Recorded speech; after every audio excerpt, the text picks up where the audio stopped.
So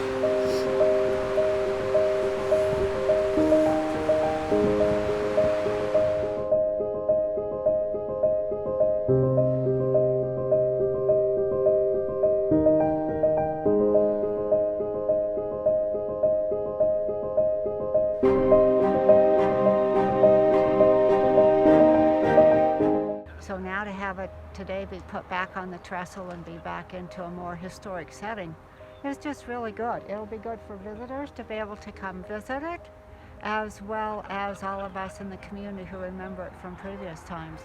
Because this train used to go down this river valley.